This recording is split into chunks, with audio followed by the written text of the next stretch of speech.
नमस्कार, मैं doctor Archana Gupta, assistant professor political science, शासकीय महाविद्यालय बलरामपुर, छत्तीसगढ़। विद्यार्थियों, आज मैं जो आप लोग को टॉपिक पढ़ाने जा रही हूँ वह है पार्टिसिपेटरी डेवलपमेंट, सहभागी विकास या भागीदारी विकास। यह जो चैप्टर है वो MA political science fourth same के कोर्स टाइटल जो है आपका development process and politics in India, उसका यूनिट 4 का ये टाइटल है पार्टिसिपेटरी डेवलपमेंट। तो पार्टिसिपेटरी डेवलपमेंट पर बात करने से पहले हम यह जान लेते हैं कि क्या होता है सहभागी विकास। तो सहभागी विकास का अर्थ है विकास परियोजनाओं में स्थानीय आबादी को संलग्न करना, यानी जितनी भी विकास की योजनाएं सरकार के द्वारा चलाई जा रही हैं उन सब में स्थानीय लोगों की सहभागिता को सुनिश्चित करना ही सहभागी विकास कहलाता है। ये जो भागीदारी विकास या सहभागी विकास की जो धारणा है वह 1970 के दशक में उभर कर सामने आई और तब से यह माना जाने लगा कि विकास के लिए जो बुनियादी ज़रूरतों के दृष्टिकोण के एक महत्वपूर्ण हिस्से के रूप में भागीदारी विकास को देखा जाने लगा। भागीदारी विकास की धारणा में यह माना जाता है कि यदि स्थानीय आबादी को विकास की प्रक्रिया से जोड़ दिया जाए तो विकास की जो परियोजनाएं हैं वह अधिक टिकाऊ और सफल होंगी। जब ये धारणा आई सहभागी विकास की, तो इससे पहले जो विकास की धारणा थी, विकास की जो परंपरागत पद्धति थी उसमें विकास तो होता था, लेकिन उस विकास का जो स्थानीय स्तर पे जो जनता है, जो स्थानीय जनता है, उन तक उसका पूरा लाभ नहीं पहुंच पाता था। कहीं न कहीं जो सरकार की जो भी विकास से संबंधित जो भी योजनाएं चलाई जाती थीं, वो उसका लाभ उस वर्ग तक नहीं पहुंच पाता था जहां जिसके लिए वो योजना चलाई जा रही हो। तो ये जो धारणा आई कि अगर विकास के कामों में, उन योजनाओं में अगर उस स्थानीय लोगों को भी सहभागी बनाया जाए तो जो विकास है वो कहीं अधिक सफल होगा और टिकाऊ होगा। भागीदारी विकास या सहभागी विकास के जो विचारक हैं, उनका ये मानना था कि जो अतीत में जो विकास के प्रयास थे, वे इसलिए असफल हुए क्योंकि उनमें आम नागरिकों की सहभागिता नहीं थी। उस समय विकास तो होता था, लेकिन वह लोगों के लिए था, किंतु लोगों के द्वारा नहीं था। विकास लोगों के लिए किया जाता था, लेकिन उसमें चूंकि लोगों की सहभागिता नहीं होती थी, नागरिकों की सहभागिता नहीं होती थी, तो वह विकास लोगों के लिए होता था लेकिन लोगों के द्वारा नहीं होता था। सहभागी विकास की अवधारणा इस बात पर भी जोर देती है कि विकास को सफल बनाने के लिए जो निर्णय प्रक्रिया है, जो डिसीजन मेकिंग की प्रक्रिया है, या फिर जो योजनाओं के कार्यान्वयन की बात है, या कार्यान्वयन के बाद योजनाओं के कार्यान्वयन के बाद जो लाभ प्राप्ति है और उसका जो आकलन है, उसमें नागरिकों की, जो आम जनता है, जो स्थानीय जनता है, उसकी सहभागिता होनी चाहिए। कोहन ने भी इसको परिभाषित किया है। वो सहभागी विकास को परिभाषित करते हुए कोहन ये कहते हैं कि सहभागी विकास का यह मतलब है कि निर्णय प्रक्रिया में, कार्यक्रमों के कार्यान्वयन में, विकास कार्यक्रमों का लाभ उठाने में तथा उन कार्यक्रमों का आकलन करने में नागरिकों की सीधी सहभागिता होनी चाहिए। संयुक्त राष्ट्र संघ विकास कार्यक्रम यूएनडीपी के द्वारा भी सहभागी विकास को परिभाषित किया गया है। इनका यूएनडीपी ने सहभागी विकास को परिभाषित करते हुए कहा है कि सहभागिता का अर्थ है कि लोग ऐसी आर्थिक, सामाजिक, सांस्कृतिक एवं राजनैतिक प्रक्रियाओं में भागीदार बने जिनका उनके जीवन पर सीधा प्रभाव पड़ता है।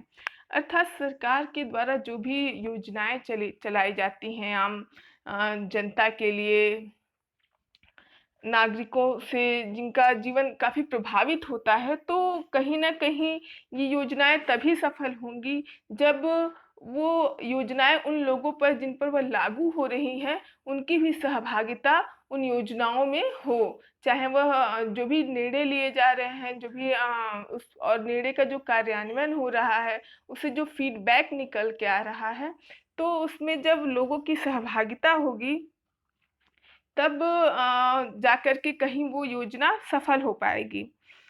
तो देखिए सहभागी विकास के इसमें 2-4 पॉइंट, जैसे विकास मैंने यहाँ दिखाया है कि सहभागी विकास संबंधित परियोजनाओं में स्थानीय लोगों की भागीदारी है, जिसकी अभी मैंने चर्चा की।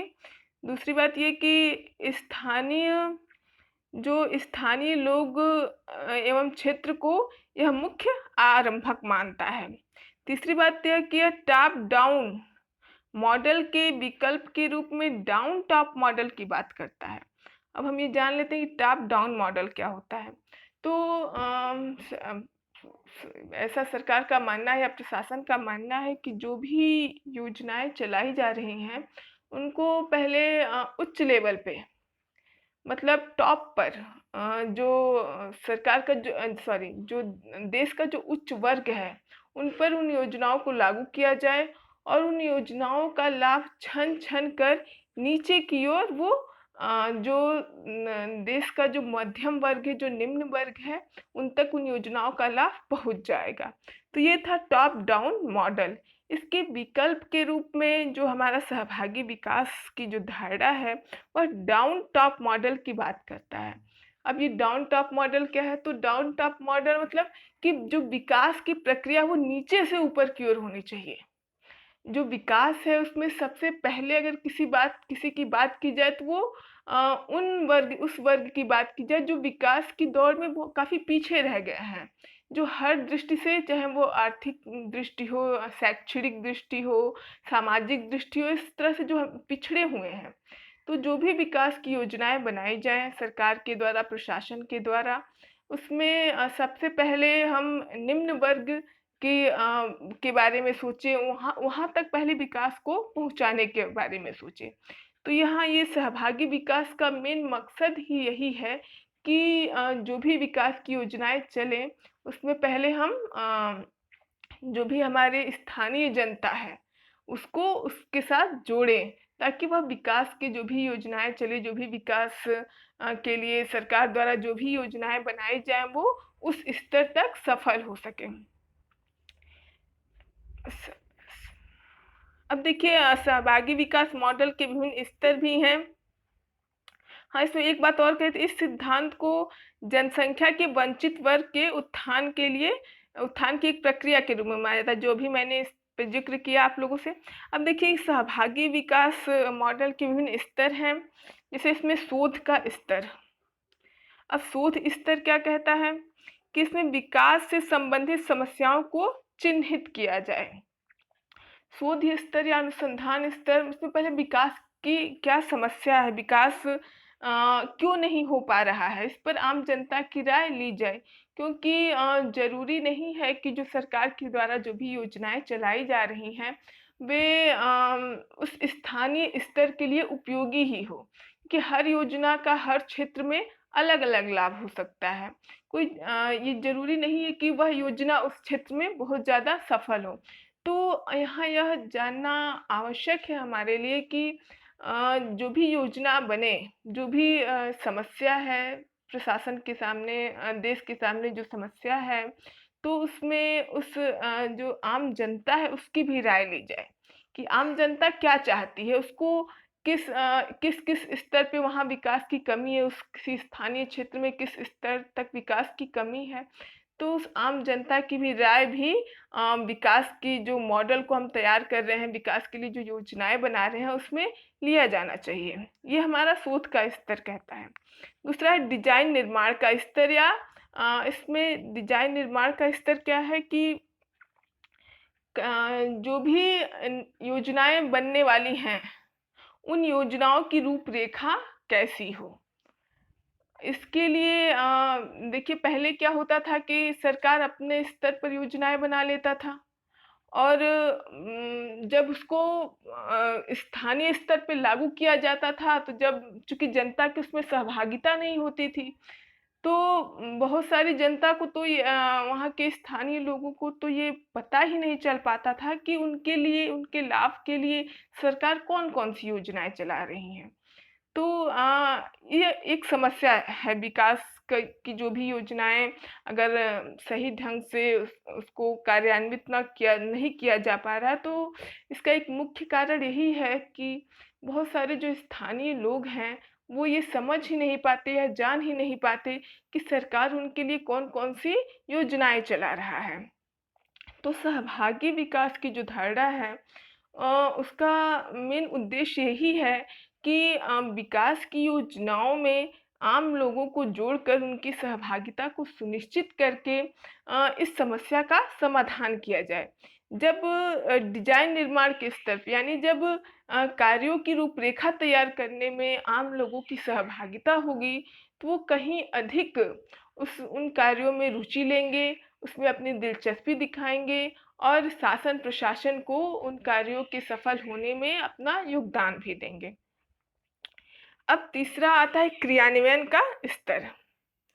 तो अभी मैंने इसमें कहा कि जब विकास योजनाओं को लागू करने की बात आती है, ऐसे तो बहुत सारी योजनाएं बन जाती हैं, लेकिन वो योजनाएं लागू कितने स्तर तक हो पाती हैं, क्या उन योजनाओं का लाभ समाज का वह तबका ले पाता है जिसके लिए वह योजना बनी है, तो यह देखना भी जरूरी है।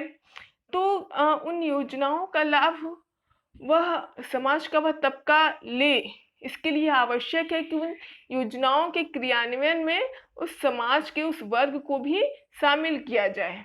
तो यही है क्रियान्वयन का स्तर, अर्थात जो भी योजनाएं बने उसमें उसको व्यवहारिक धरातल पर लाने के लिए वो उस जो स्थानीय जनता है, जो भी नागरिक हैं, उनकी सहभागिता भी उसमें सुनिश्चित की जाए। जो अगला मॉडल है वह है मूल्यांकन का स्तर। मूल्यांकन का स्तर देखिए, जो योजनाएं चलाई जा रही हैं तो वह योजना कहाँ तक सफल हुई, इसका मूल्यांकन करना भी जरूरी है।